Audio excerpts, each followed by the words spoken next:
Hello everybody, my name is Level 5, you're watching Level 5, and of course here we talk about all things movies, TV shows, video games and comic books, and over the course of last weekend I went to go see the How to Train Your Dragon live action remake movie. I wish I could hate this film. I really do. I've been kind of replaying the film in my head, trying to nitpick at stuff, because I have this distaste for live-action remakes. I really do. When it comes, or just remakes in general. Very rarely is there a remake where it's done and I'm like, oh yeah, that was actually pretty good.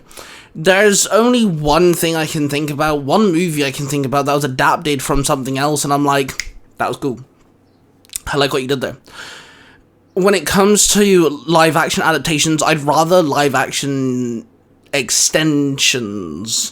For an example, I really like Cruella de Vil, I really enjoyed Mufasa, and I really enjoyed Maleficent 2. Movies that extend the lore, extend the storytelling, give you something new, just in a different way. I prefer those type of films. And if the live-action version of How to Train Your Dragon can teach anything, it's how to teach Disney how to make a fucking live-action movie. This movie is almost, I'm gonna say 90% shot for shot from the animation. It's really good. I'm not too entirely sure, without watching the animation again, if there's anything majorly left out. They literally did it shot for shot. There are a few things added in. They try to make you connect with more characters. They try to give reasoning to why certain characters act in a specific way. They try to give an explanation on bad behaviors, on negative reactions, on, people being dicks. That's not needed. Definitely not needed. But, more or less, this film is shot for shot a perfect adaptation. It literally goes. I was remembering the major story points that are in the animation version. We have Toothless. He's pretty much useless. Because obviously he gets shot down by Hiccup, and he can no longer fly. Hiccup himself is also rather useless because he doesn't want to kill dragons, and then they end up becoming friends.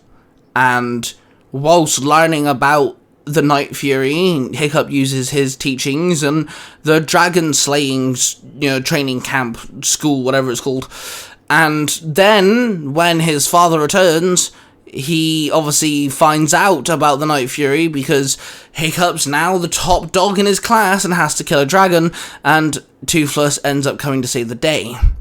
And then, of course, when his father finds out about this, he uses Toothless to find the lair of the big bad dragon, and of course ends in the third final act where Hiccup has to save the day using Toothless. And there's this nice kind of ending where, sure, Hiccup's lost a leg, but dragons and humans work together. And I've literally just explained the live action movie. That's exactly what happens. And honestly, Disney needs to learn a few things, because over the course of the last couple of years, I have kind of delved in the live-action remakes. I think the only ones I haven't watched is Mulan, I refuse to. Snow White, I refuse to, not interested in Snow White anyway. But I have watched the big ones. Lion King, Aladdin, Little Mermaid. Yeah. Disney doesn't do it well.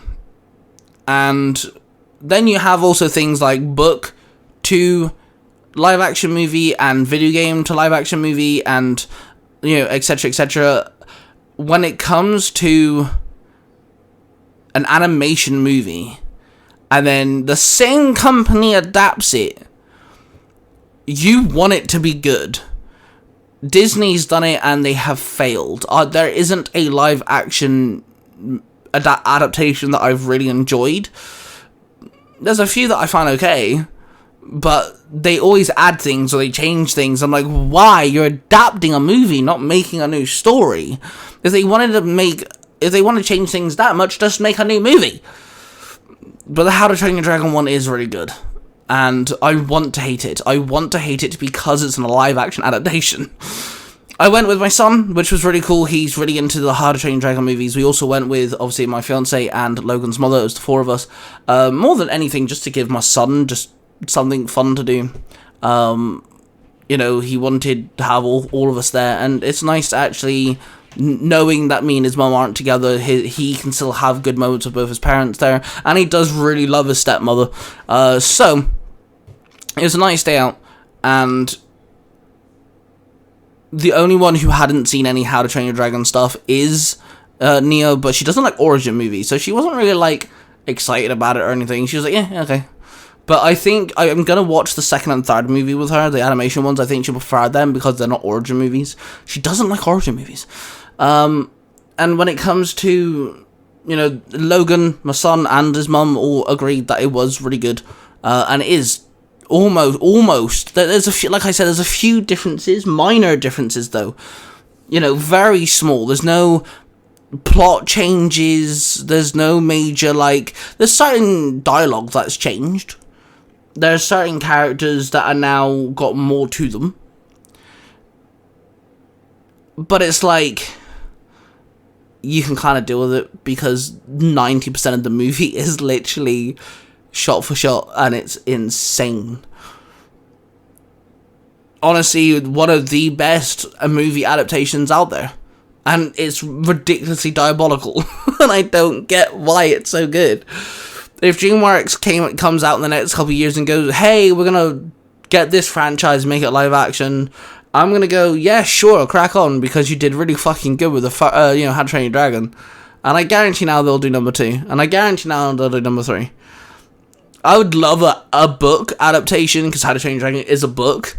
And the books are a lot different to the movies, the animation movies. So I'd love a live-action book adaptation at some point. But honestly, I can't fault this film. There isn't any need to add on things. There isn't a need to change things up, to give characters more depth. There isn't any need for it as a kids' movie. But I can see why they did it. And that change I'm okay with, because you're adding something that doesn't change the major plot at all. It doesn't change the character at all. You're just giving something extra, and it's okay. This film felt like it did go on for a long time. I think it's like over 2 hours, which is insane because the animation's in like an hour and 40 minutes. But nevertheless, it is a good movie. I enjoyed it. You know, it's a family fun time. You know, I got to take my son there, which is great. Yeah, I don't know what else to say, to be honest. So I'm going to leave this video here. Let me know if you guys have seen the live-action How to Train Your Dragon movie. Did you guys enjoy it? Do you guys agree that it is really close to the animation? Or do you just hate live-action remakes in general? I want to know you guys' thoughts, so do let me know in the comments down below. Hit the like button, subscribe button, and notification bell if you guys haven't already. For Passionary One, I do love you all, and I shall see you guys in the next video. Bye.